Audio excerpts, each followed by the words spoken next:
Niambia kwenye makaratasi na wapa Simba nafasi ya kwanza, lakini kwa maana ya nafasi ya mashindano na hatua mashindano yamelifikia, unaweka mzani kwenye 50 kwa 50.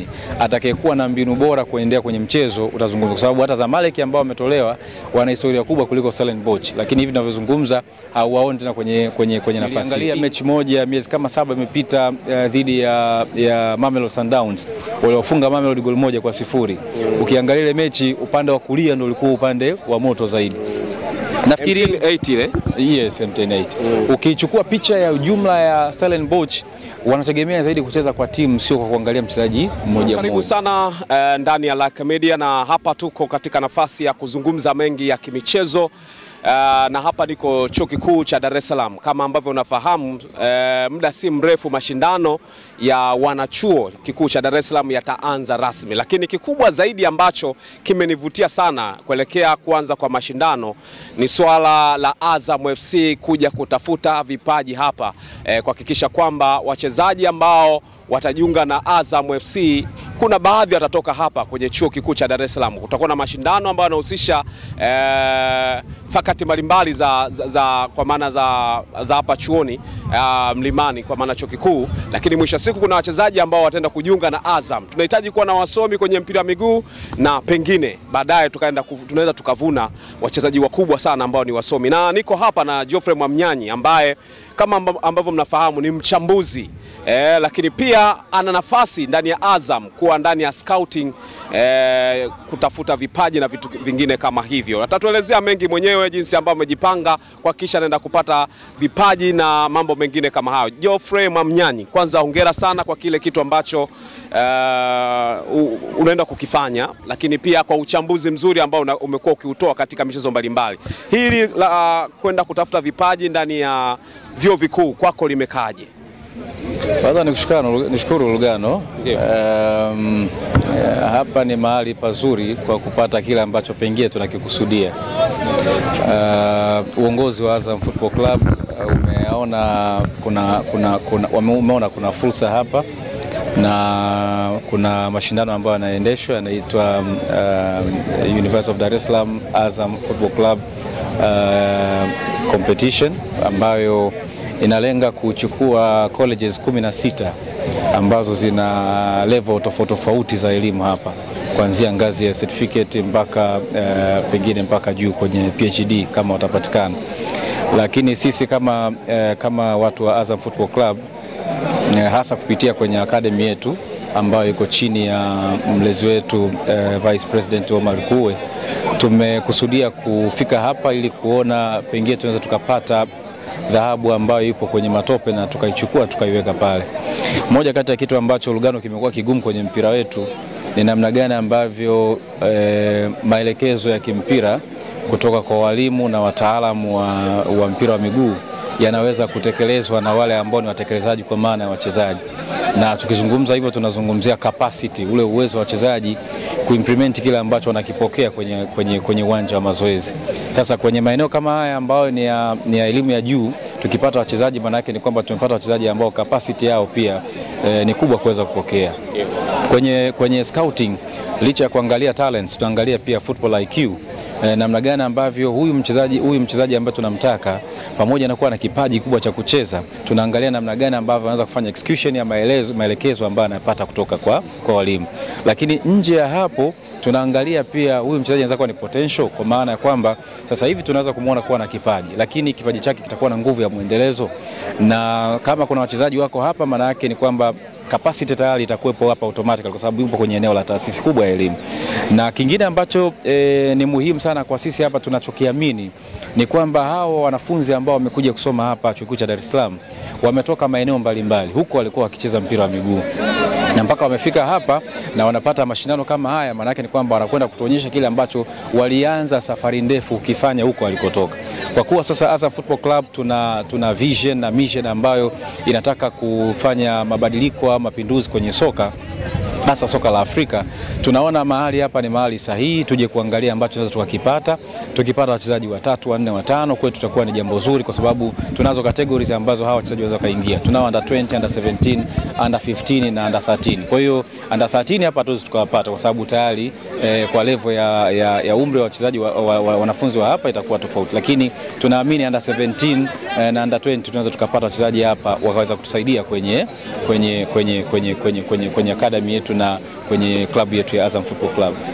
Na tumeona watu wengine walikuwa na maswali mengi hasa kuhusiana na jinsi ambavyo tenda kupatikana. Tunajua mtoto wa chuo anaanza chuo akiwa na kati ya miaka 19 mpaka 20.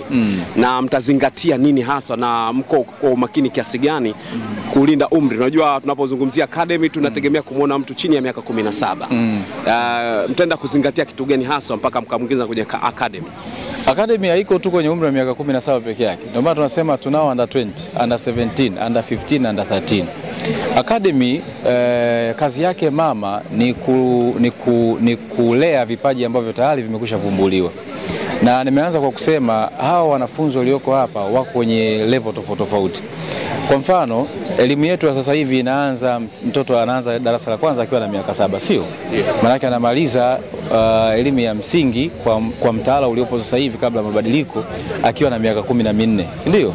Akiwa na miaka 14, kama atakwenda moja kwa moja kusoma elimu ya O level kwa maana ya secondary form 1 mpaka form 4, atamaliza akiwa na miaka 18. Tafsiri yake kama na miaka 18 sisi tunaweza kupata mchezaji hapa wa under 20 ambayo yuko certificate. Na kuna baadhi pia ya vitu ambavyo tunavitazama nje ya umri peke yake. Pengine unaweza ukaja hapo ukapata mchezaji ambaye anakwenda kwenye senior team. Kwa mfano nikupe mfano, tunaye mchezaji sisi kwenye timu yetu ya senior team, Idinado. Alipatikana kwenye michuano ya ndondo, sio? Watu wamemuona kwenye ndondo, akaenda akacheza ligi kuu. Sasa hivi anatusaidia kwenye klabu yetu. Na anawasha kweli. Na ni mchezaji pia ambaye anaitwa kwenye timu ya taifa. So kama kuna hiyo nafasi ya kuweza kupata wachezaji, kwa nini tuweze kunyamaza? So focus yetu ipo kwenye academy, lakini pia tukipata mchezaji ambaye unajua huyu ni potential, anaweza kucheza kwenye senior team, kama tutamwangalia kwenye vigezo ambavyo sisi tunavihitaji, maana yake atakuwa ni sehemu ya kumpata mchezaji wa namna hiyo. Kwa hiyo sio tu issue ya kuangalia kwenye academy pekee, lakini tunaamini kwamba kwa kusema ukweli hatuwezi kupata mchezaji wa under 13, hatuwezi kupata mchezaji wa under 15, lakini at least tukizungumzia wachezaji wa under 20 hapa tunaweza tukawapata. Na ndio maana kuwepo hapa. Na ndio maana katika mpango wetu endelevu wa kuendelea kutafuta vipaji, tunatembea mpaka kwenye mashule ya sekondari, tunatembea kwenye shule za msingi. Tunazo center zetu ambazo tunafanya professional ambazo tumeingia nazo makubaliano. Tuna center Tabora, tuna center Singida, tuna center Kigoma. Juzi tu hapa makamu mwenyekiti wetu wa club Vice Omar Kuwe alikuwepo huko kutafuta hivyo, kuangalia wachezaji na kuendelea maendeleo yake. Tuna mashirikiano na wenzetu kutoka nchi zingine kama AIK ambao kutoka Sweden ambao wanachukua wachezaji wetu hapa wanakwenda kule kwa ajili ya kuendeleza na vile vile tuweze kufanya masoko kwenye maeneo hayo. Kwa hiyo kuna mambo mengi ambayo ndani ya academy yanaendelea. So tukija hapa jicho letu haliishii tu kuangalia wale ambao watafeed kwenye academy. Tunaangalia entirely kwenye klabu yetu ya Azam Football Club, nini ambacho inaweza kaongezeka kama thamani kupitia mashindano kama haya. Nikushukuru sana, na pengine sasa kwa sababu wewe ni mchambuzi ambaye pia unahusika na kuchambua vitu tofauti tofauti, kwanza tupe nafasi yako ambayo upo Azam kwenye academy kwanza, kabla tuja kuuliza vitu vingine ambavyo ni nje na hapa. Mimi namsaidia kwa karibu makamu mwenyekiti wa club Mr. Omar Kuwe, lakini vivyo ni psychologist wa team. Niko hapo kwa ajili ya majukumu hayo kwa sehemu kubwa. Asante sana. Kutokana na hilo sasa, kwa sababu ni mchambuzi wa masuala ya michezo, tukuhamishe kidogo na sasa tuzungumzie kitaifa zaidi. Timu ya Simba inaenda kucheza na Stellenbosch kutoka pale nchini Afrika Kusini, mchezo ambao utaanzia hapa nyumbani Tanzania. Sasa tuingize kidogo hilo. Unaiona Simba ambayo inaenda kuvuka dhidi ya Stellenbosch, lakini pia ni timu ambayo imemtoa bingwa mtetezi. Picha yako kuelekea katika mchezo huo, Simba ambao umeona imeweza kuvuka makundi, robo finali, sasa hivi inaingia nusu finali, unaionaje jinsi ya kuvuka kikwazo hicho? Nafikiri kuna mtazamo wa mambo matatu makubwa. Mtazamo wa kwanza ni hatua ya mashindano. Ikishafika hatua robo finali, nusu finali, finali, huwa ni michezo ambayo inaamriwa na mbinu pamoja na ubora wa vikosi. Ukiangalia Simba sio wageni kwenye michuano ya CAF, iwe ni Confederation au ni Champions League, wamekuwa wakicheza mara kadhaa. Unaowazungumza Stellenbosch ambao wamewatoa Zamalek, wana historia inayofanana na Simba ambao Simba pia walitoa Zamalek mwaka 2003. Unaikumbuka. Tena Tena ile ilikuwa Zamalek ikitoka kwenye Champions League na waliwatoa wakiwa ni mabingwa watetezi kama ambavyo wamewatoa Stellenbosch. Mechi inapoingia katika hatua hii hauwezi kumdharau au kumdogolesha mpinzani wako. Simba hawapaswi kuwadogolesha Stellenbosch kwa sababu labda ndio timu ambayo haina jina kubwa, haiko hata kwenye 10 bora za renki za CAF, lakini wanapaswa kuwa makini na namna gani ambavyo Stellenbosch wamefika kwenye hatua hii ya nusu finali. Ukiangalia Stellenbosch kwa jinsi ambavyo wanacheza, utaona kama ni timu ambayo haijathibitisha ubora mkubwa, lakini iko very strategically kuweza kuona namna gani ambavyo wanapata matokeo ya ushindi. Nimekuwa nikiwafuatilia Stellenbosch kwa nyakati tofauti. Ukiangalia walivyowafunga Zamalek, waliofunga kupitia upande wa kulia, tactically wana nguvu sana kupitia mawinga wao wa kulia, upande wao wa kulia. Niliangalia mechi moja miezi kama 7 imepita dhidi ya Mamelodi Sundowns, waliofunga Mamelodi goli 1-0. Ukiangalia ile mechi, upande wa kulia ndio ulikuwa upande wa moto zaidi. Nafikiri MTN8 ile. Yes, MTN8. Ukichukua picha ya ujumla ya Stellenbosch, wanategemea zaidi kucheza kwa timu, sio kwa kuangalia mchezaji mmoja mmoja. Na hiyo ni moja kati ya nguvu kubwa ya timu inapokuwa tayari mshatengeneza uwezo wa kucheza kitimu. Kwa sehemu ya pili na waangalia Simba kama kuwapa nafasi ya kwanza kwenye makaratasi dhidi ya Stellenbosch. Why? Kwa sababu ya aina ya wachezaji ambao wamekuwa nao. Unajua Simba mwaka huu ndio wamekuwa wanaendelea kujenga kikosi chao, lakini improvement ambayo imekuwa inafanywa na mwalimu Fadlu David imeonekana ikiwa very positive kwenye maeneo mengi sana. Timu inaonekana ikiwa tayari imeshapata muunganiko. Wanachokosa ni pengine wachezaji wenye profile ya kuzungumzika kwenye mpira wa Afrika, lakini kwenye uwezo unaona wanajitahidi kuweza kupambana. Ongezeko la mchezaji kama Elim Panzu kwa daraja lake nafikiri linawapa nguvu zaidi.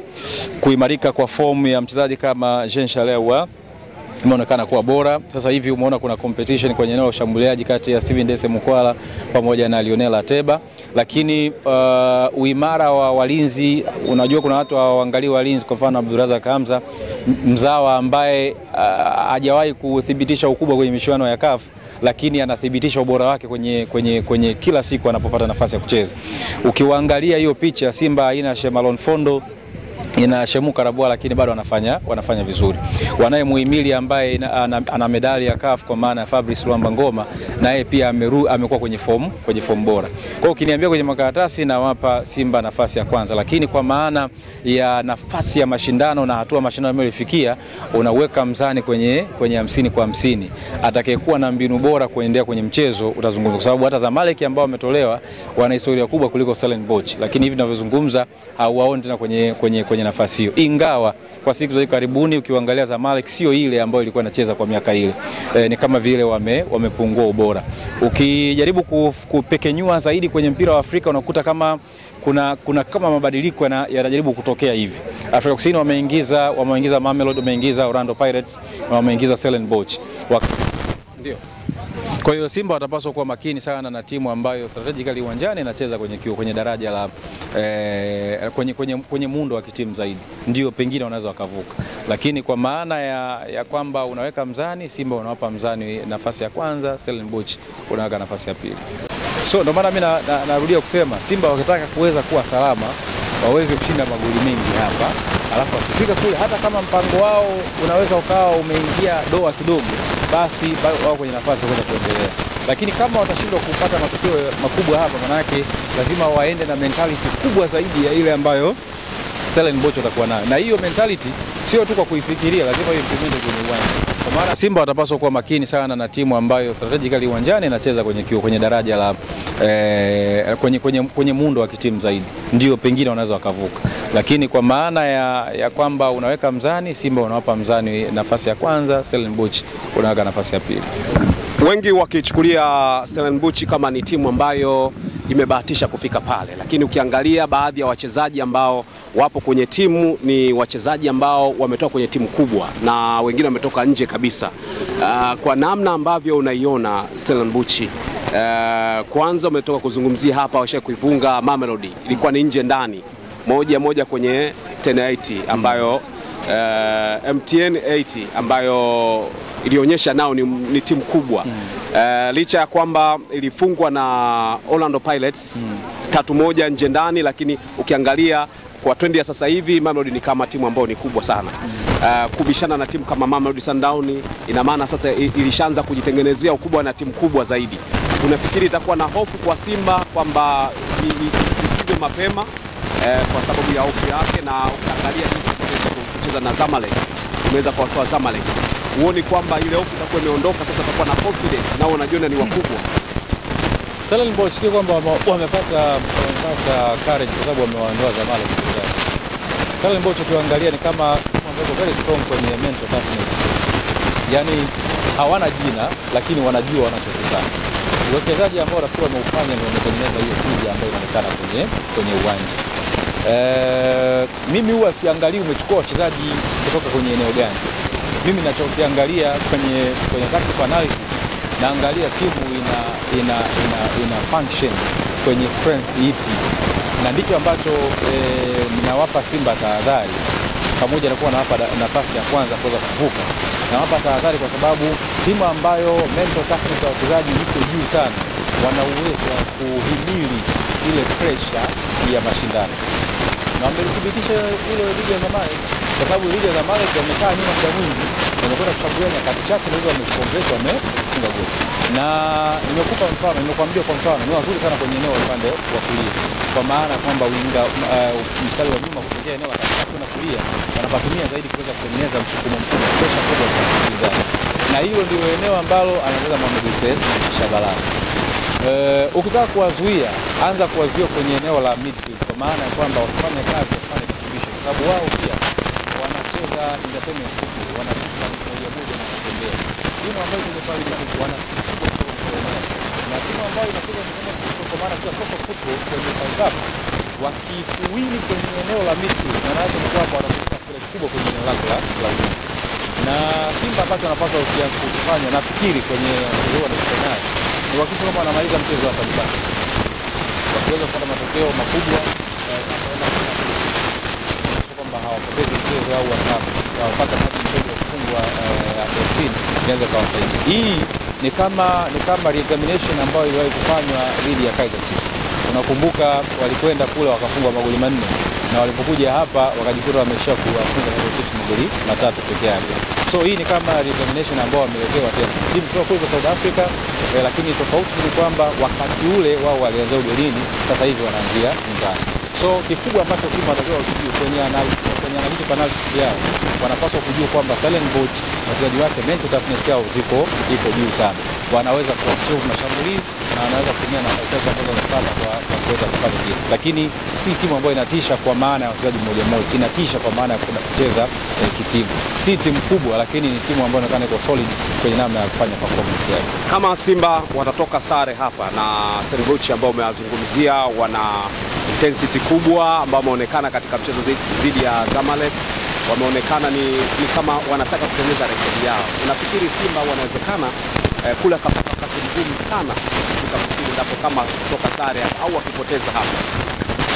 Mamelodi alishinda goli 1-0 nyumbani kwake, akaenda kucheza mchezo wa mkondo wa pili na Esperance de Tunis, na alipoenda kucheza na Esperance de Tunis, Esperance ameshindwa kupata goli lolote dhidi ya Mamelodi. Nakumbusha kwenye nusu finali na finali ya Ahli pamoja na Wydad, na Raja Casablanca, Ahli alishinda goli 2 nyumbani kwake. Alipokwenda kule Morocco, Wydad Raja alitafuta magoli kwa namna yote ulijua wewe, lakini watu walipata, basi maisha yakaisha. Swala la msingi sio umeshinda. Simba hata akishinda magoli 2 hapo, akienda kule akacheza katika mpango ambao utaingia kwenye mpango wa Stellenbosch, ya magoli 2 anaweza kuombolewa na akatolewa. Hata kama akishinda goli 1 hapa, akaenda kule akazuia vizuri, anaweza kupata matokeo ya ushindi na anaweza kupata nafasi akapita. Anaweza akatoa sare hapa, akafika kule akatoa sare ya goli 1-1. Yaani hapa akatoa suluhu, kule akaenda kupata sare ya goli 1-1. Maana yake matokeo yanafanyaje? Yanampitisha. Issue sio tu kuweza umefanya nini kwenye mazingira ya namba. Issue ni kwamba unatengeneza mpango upi hiyo namba isizidiwe kwenye namna ambavyo unaweza kufanyaje ukatolewa. So ndio maana mimi narudia kusema Simba wakitaka kuweza kuwa salama, waweze kushinda magoli mengi hapa, alafu wakifika kule, hata kama mpango wao unaweza ukawa umeingia doa kidogo, basi wao kwenye nafasi ya kwenda kuendelea. Lakini kama watashindwa kupata matokeo makubwa hapa, manake lazima waende na mentality kubwa zaidi ya ile ambayo Stellenbosch watakuwa nayo, na hiyo mentality sio tu kwa kuifikiria, lazima iimplement kwenye uwanja, kwa maana ya kwamba wajue sasa namna gani ambavyo wanaweza kucheza kwa tahadhari kubwa na katika mpango waweze kufanya. Tunakumbuka Simba walicheza waliwahi kucheza na Jwaneng Galaxy, waliwafunga Jwaneng kule nyumbani kwao, sio? Wakaja hapa ni kama vile wakawa wamerelax. Jwaneng akaja akampiga hapa na akafanyaje? Akatoka. Unakumbuka waliwahi kucheza wakati ule na Yudisongo, kilichotokea kitu gani? Kwa hiyo kuna sare kule hapa wakaja goli moja hapo. Kuna ilikuwa ni goli moja la ugenini. So na ilikuwa nafikiri ilikuwa ni penalty, alifunga Erasoni kama nakumbuka sawa. Kwa hiyo kuna vitu vingi ambavyo vinatokea kwenye mpira. Swala kubwa ni strategy yako kwenye michezo yote miwili kama mchezaji. Kikubwa ni kuheshimu kwamba timu hizi mbili tayari zimeingia kwenye hatua ya nusu fainali. Nusu fainali ni swala la mkakati. Unatekelezaji mkakati wako, na mkakati wako na nguvu kiasi gani kuliko mwenzio, ndio unaweza kuvuka kwenye hatua hiyo kaenda kwenye hatua. Kuna kitu ambacho watu wanajiuliza sana. Simba wamezoea kutumia uwanja wa Mkapa, kama Mkapa hatoki mtu. Simba na kubadilisha uwanja mara baada ya taarifa kutoka serikalini kwamba uwanja wa Mkapa hautatumika.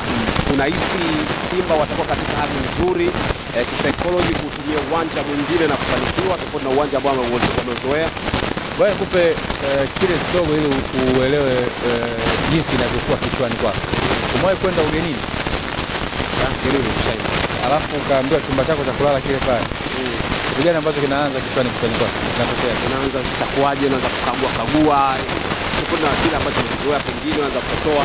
Kuna wanafunzi wamefeli mitihani kwa sababu ya kubadilishwa madarasa.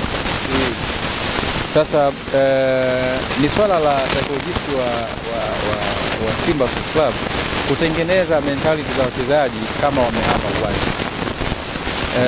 Inaweza ikawafelisha kama hawatokuwa tayari kuwa wanautumia uwanja ule kama uwanja ambao wana sense kwamba ni kwao.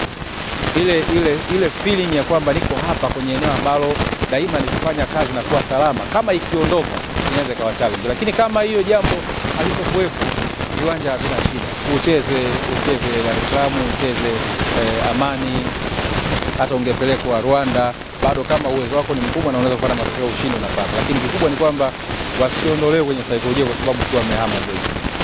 Yote katika yote, twende kwenye asilimia, tumalize. Wapi asilimia Simba, wapi asilimia Stellenbosch kuelekea katika mchezo huu? Asilimia ni 70 kwa 30. Simba ana 70, Stellenbosch ana 30. Ukizielezea hizo 70 ni kama ambavyo umeweza kuzungumza kwamba Simba kwa sababu ya ukongo wao wanaweza kashinda, na Stellenbosch ni kwa nini haswa? Hebu tuambie. Mimi naona Simba walicheza hatua ya nusu finali walipokuwa wanacheza mchezo wa kwenda kwenye hatua ya makundi dhidi ya Al Ahly Tripoli. Daraja ule ndio ulikuwa mchezo mgumu kwa Simba, pengine kuliko michezo ambao wamepitia hapa katikati mpaka huwa Stellenbosch. Klasi ya Al Ahly Tripoli na wachezaji wake, experience na namna ambavyo walicheza na Simba kama waliweza kuzuia. Nafikiri kwangu mimi Al Ahly Tripoli walideserve kufika pengine nusu finali kwa kile ambacho walifanya. Lakini kwa Stellenbosch bado ni wachanga, kuna vitu vingi hawafahamu. Unajua kwenye mashindano huwa kuna timu ambazo zinajitokeza. Unaona kwa mfano ligi ya Uingereza Leicester City alipotokeaga akapita akaenda akachukua ubingwa. Sio? Vinatokeaga vitu vya namna hiyo, lakini tunakubahatisha. Hata Marumo Gallants nao walifanya namna hiyo. Baada ya hapo wasipite na popote. Kwa kuna nyakati ambazo zinatokea kwenye football ambazo zinaipa timu nafasi, lakini bado hatuwezi kuondoa heshima ya kile tunaweza. Kwenye mpira wa Afrika tunakwenda kwenye kiwango, tunazungumza hivi Simba wana kwenye ranking za CAF, tunazungumza nafasi ya Stellenbosch, nimekuambia hata nafasi 10 hayupo, pengine hata 15 hayupo, hata 20 pengine hayupo. Tafsiri yake ni kwamba hata katika hilo pia Simba wanapaswa kuheshimiwa, kwa maana wanakuja. Basi nikushukuru sana Geoffrey Mwamnyanyi.